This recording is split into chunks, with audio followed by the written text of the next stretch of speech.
नमस्कार दोस्तों, स्वागत है आपका आज की हमारी इस हिंदी की क्लास में।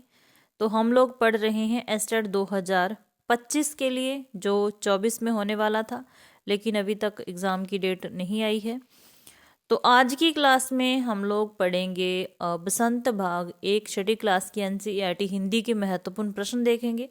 जो बच्चा टीजीटी हिंदी की एस्टेट की तैयारी कर रहा है तो काफ़ी हेल्पफुल रहने वाली है क्लास। शुरू करते हैं आज की हमारी ये क्लास। तो आज की क्लास का पहला प्रश्न है, वह चिड़िया जो कविता केदारनाथ अग्रवाल की है, इसका मूल भाव क्या है। सबसे पहले आपने ध्यान देना है कि वह चिड़िया जो एक कविता है विदा से, ठीक है, और इसके कवि हैं केदारनाथ अग्रवाल। ठीक है, 2 क्वेश्चन यहाँ से हो गए। आगे है, उसका मूल भाव क्या है। क्या चिड़िया की स्वतंत्रता का भाव है, उसमें चिड़िया की स्वतंत्रता के बारे में बताया गया है, या पक्षियों की स्वतंत्रता का भाव है, या फिर एक चिड़िया की विशेषताएं बताना है कि उसके पंख नीले हैं, उसे जंगल से प्यार है, इस तरीके की चीज़ें हैं। ठीक है, या फिर चिड़िया के माध्यम से मनुष्य के महत्वपूर्ण गुणों को उजागर किया गया है। तो ऑप्शन नंबर 4 यहाँ पर सही रहेगा। इस कविता के माध्यम से मनुष्य के महत्वपूर्ण गुणों को उजागर किया गया है। अगला हमारा प्रश्न है, निम्न में से चिड़िया के विषय में कौन सी बात असंगत है। तो वह संतोषी तथा मुंह बोली है, वह कंठ खोलकर गाती है, उसे अन्न बहुत प्रिय है, स्वयं पर गर्व है, साहसी है। तो सारे ही गुण मैंने यहाँ पर लिए हैं ताकि आपको ध्यान रह जाए। उसे एकांत से डर लगता है। तो कौन सा ऑप्शन गलत है। वह संतोषी भी है, मुंह बोली है, कंठ खोलकर गाती है, उसे अन्न से प्यार है, अपने आप को गर्वीली कहती है, साहसी भी है, संतोषी है, ठीक है, लेकिन उसे एकांत से डर नहीं लगता। वो कहती है कि मुझे विजन से बहुत प्यार है, विजन से बहुत प्यार है। तो ध्यान रखना है, ठीक है। आगे है, निम्न में से कौन सा रीतिवाचक क्रिया विशेषण का उदाहरण नहीं है। तो रीतिवाचक क्रिया विशेषण आपको पता होगा, जो मतलब क्रिया के संपन्न होने का तरीका बताया जाता है यहाँ, तो रीतिवाचक क्रिया विशेषण होता है। तो पहला ऑप्शन है, भूकंप के बाद जनजीवन धीरे धीरे सामान्य होने लगा। तो जनजीवन कैसे सामान्य हुआ, धीरे धीरे। क्रिया कैसे संपन्न हुई, धीरे धीरे। तो ये क्या हो गया, रीतिवाचक क्रिया विशेषण का उदाहरण है। अगला है, आज अचानक ठंड बढ़ गई। तो ठंड कैसे बढ़ी, अचानक से बढ़ गई। तो यहाँ भी रीतिवाचक क्रिया विशेषण है। आगे है, गेंद लुढ़कती हुई झाड़ियों में चली गई। गेंद कैसे गई, लुढ़कती हुई। तो ये भी एक रीतिवाचक क्रिया विशेषण का उदाहरण है। अगला जो ऑप्शन है, चिड़िया सुबह सुबह गाने लगी। तो इसमें क्रिया के संपन्न होने का कोई रीति तरीका नहीं बताया गया, बल्कि ये बताया गया है कि क्रिया कब हुई। तो ये कालवाचक क्रिया विशेषण हो जाएगा। ऑप्शन नंबर जो चौथा है वो यहाँ पर हमारा सही आंसर हो जाएगा, जिसमें रीतिवाचक क्रिया विशेषण नहीं है। क्वेश्चन अच्छे लगे तो लाइक जरूर कर देना, चैनल पर नए हो तो चैनल को भी सब्सक्राइब कर लेना। अगला हमारा प्रश्न है, ये प्रश्न लिखने वाला रह गया, तो एक बार इसके ऑप्शन देख लेते हैं हम। अक्षरों का महत्व एक निबंध है, और इसके जो लेखक हैं वो गुणाकर मुले है। क्योंकि कई बार रचना के बारे में विधा पूछी जाती है, लेखक कभी पूछा जाता है, तो ये भी ध्यान रखना है। अक्षरों का महत्व एक निबंध है, इसके लेखक हो जाएंगे गुणाकर मुले। नौकर एक निबंध है, अनुबंधोपाध्याय इसके लेखक हैं। वन के मार्ग में एक कविता है, तुलसीदास जी की है। बचपन एक संस्मरण है, कृष्णा सोबती का। ये चीज़ें इसके बारे में आपने याद रखनी है। आगे है, निम्न में से कौन सा एक संख्यावाचक विशेषण का उदाहरण नहीं है। तो यहाँ पर भी वो ऑप्शन हमें देखना है जिसमें संख्यावाचक विशेषण नहीं है। 2 किलो अनाज दे दो, मुझे 2 दर्जन केले चाहिए, कुछ बच्चे आ रहे हैं, सभी लोग हंस रहे हैं। तो विशेषण का क्वेश्चन आपने ऐसे हल करना है कि जिस चीज़ की बात हो रही है, क्या उसको गिना जाता है, नाप तोल के लिया जाता है, बस इस चीज़ का आपने ध्यान रखना, आपका कभी भी प्रश्न गलत नहीं होगा। तो पहले हम ऑप्शन की बात करते हैं। 2 किलो अनाज, अनाज को हम कैसे लेते हैं, तोल करके लेते हैं, ठीक है।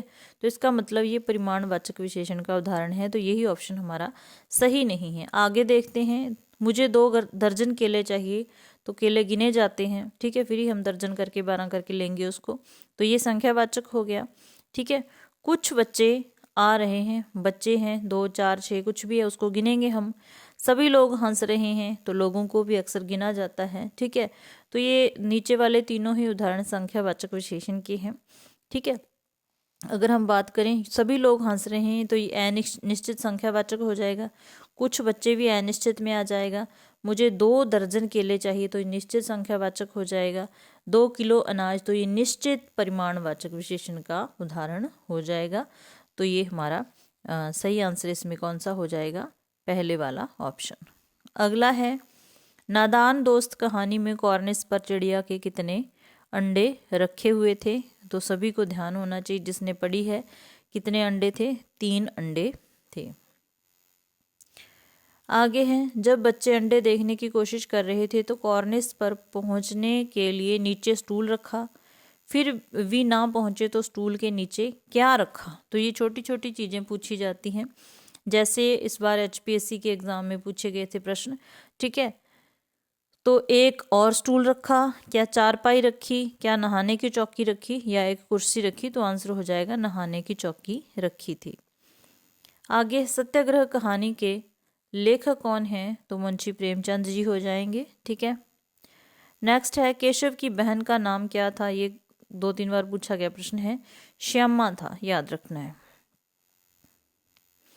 और गर्मी की ऋतु थी जब वे अंडे देख रहे थे। पता ही है कि चिड़िया अंडे जो गर्मी की ऋतु में देते हैं, ठीक है, देती हैं।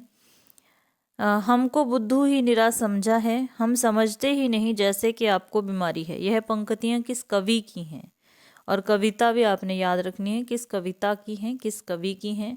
तो ऑप्शन नंबर पहला है सुभद्रा कुमारी चौहान, दूसरा सुमित्रानंदन पंत जी, तीसरा शमशेर बहादुर सिंह जी, और केदारनाथ अग्रवाल। तो ऑप्शन नंबर 3 यहाँ पे सही हो जाएगा, केदारनाथ शमशेर बहादुर सिंह, और कविता का नाम है चांद से थोड़ी सी गप्पें, ठीक है। नेक्स्ट है, चांद से थोड़ी सी गप्पें कविता में कवि ने किसकी कल्पना की है, कल्पना का वर्णन किया है। तो एक 10-11 साल की लड़की है जो कल्पना कर रही है, ठीक है, याद रखना है। एक 10-11 साल की लड़की की कल्पना का वर्णन किया है, ठीक है। Option number 2। आगे है, दुनिया में अब तक करोड़ों पुस्तकें छप चुकी हैं, हजारों पुस्तकें रोज छपती हैं, तरह तरह के अक्षरों में हजारों की तादाद में रोज ही समाचार पत्र छपते रहते हैं। यह किसकी रचना है, ठीक है, यह किसकी रचना है। तो यह निबंध है, किसका है, गुणाकर मुले का ये निबंध है, ये भी आपने याद रखना है। और निबंध का क्या नाम है, अक्षरों का महत्व, ठीक है।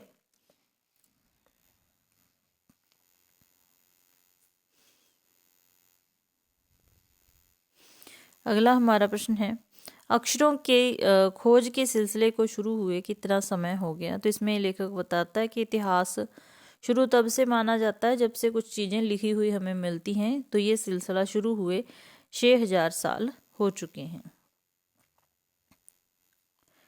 नेक्स्ट है हमारा, यहाँ पर जो नाम आए हैं ना उनकी रचनाओं को भी देख लीजिए। जयंत विष्णु नार्लिकर की रचना है पार नज़र की एक कहानी है, ठीक है, पार नज़र की एक कहानी है। गुणाकर मुले का निबंध हो गया अक्षरों का महत्व। संसार एक पुस्तक है, ये पत्र है जवाहरलाल नेहरू जी के। और हेलन केलर की एक रचना है निबंध, जो देखकर भी नहीं देखते, ठीक है। उसके बाद है अक्षरों का महत्व। निबंध के अनुसार हमारी पृथ्वी कितने साल पुरानी है। तो कितने साल पुरानी आ जाएगी, 5 अरब साल पुरानी है पृथ्वी। आगे है, निम्न में से कौन सा एक निजवाचक सर्वनाम का उदाहरण नहीं है। निजवाचक सर्वनाम मतलब यहाँ कोई काम खुद कर रहा है या किसी के काम खुद करने की बात हो रही है, तो वहाँ पर निजवाचक सर्वनाम होता है। मैं अपने आप घर चली जाऊंगी, मतलब अपने आप घर जाना, तो काम खुद से हो रहा है, ठीक है। बब्बन अपना काम खुद करता है। सुधा ने अपने लिए कुछ नहीं खरीदा। आप बहुत मेहनती हैं। तो ऊपर वाले तीनों ही ऑप्शन निजवाचक सर्वनाम के हो जाएंगे, लेकिन आप बहुत मेहनती हैं, आपका प्रयोग किसी को सम्मान देने के लिए भी किया जाता है। तो यहाँ पर ऑप्शन नंबर 4 हमारा राइट आंसर हो जाएगा। आगे है ऐसे ऐसे विष्णु प्रभाकर की रचना है, इसकी विधा क्या है। ठीक है, तो इसकी विधा क्या हो जाएगी, एक एकांकी है, याद रखना है। नेक्स्ट है स्टोरी ऑफ लाइफ किसकी आत्मकथा है। बहुत ही महत्वपूर्ण प्रश्न है। स्टोरी ऑफ लाइफ किसकी आत्मकथा है, तो ये किसकी हो जाएगी, हेलेन केलर की। ठीक है, हेलेन केलर की आत्मकथा है। इम्पोर्टेंट क्वेश्चन है, याद रखना। आगे है यहाँ पर जो और नाम आए हैं उनकी रचनाएं भी याद रखना। एलेक्स एम जॉर्ज की रचना का नाम है सांस सांस में बांस, एक निबंध है। साहिर लुधियानवी की रचना है साथी हाथ बढ़ाना, गीत है। सुंदरा रामस्वामी की रचना है टिकट एल्बम, एक कहानी है। तो ये नाम याद रखने हैं। ठीक है, आगे है हेलेन केलर के बारे में कौन सा कथन सत्य नहीं है। तो कौन सा कथन इसमें सत्य नहीं है। हेलेन केलर का जन्म 1880 में अमेरिका में हुआ था और मृत्यु 1968 में हुई थी। ठीक है, ये भी याद रखना है, हेलेन केलर। ठीक है, आगे है हेलेन केलर भारत भी आई थी। तो ये भारत भी आई थी। हेलेन केलर देख और सुन नहीं सकती थी, ये भी सही है। हेलेन केलर ने अपने जैसे लोगों से दूरी बनाकर रखी, तो ये बिल्कुल गलत है, क्योंकि उन्होंने अपने जैसे लोगों के लिए बहुत कुछ किया था, दूरी बनाकर नहीं रखी थी। आगे है इंदिरा उस समय कितने वर्ष की थी जब जवाहरलाल नेहरू जी ने उन्हें चिट्ठियां लिखी थी। तो 10 वर्ष की थी। ठीक है, नेक्स्ट है मोहन के घर का फ़ोन नंबर क्या है। तो ऐसे ऐसे एकांकी है और उसी एकांकी में मोहन के फ़ोन नंबर की बात होती है। तो क्या था, 43 332। ठीक है, तो ये थे आज के हमारे प्रश्न अच्छे लगे तो लाइक कर देना, चैनल पर नए हो तो चैनल को भी सब्सक्राइब कर लेना। मिलते हैं फिर ऐसी ही नेक्स्ट क्लास में। क्लास देखने के लिए धन्यवाद। व्याकरण के भी प्रश्न हम करते रहेंगे। ठीक है।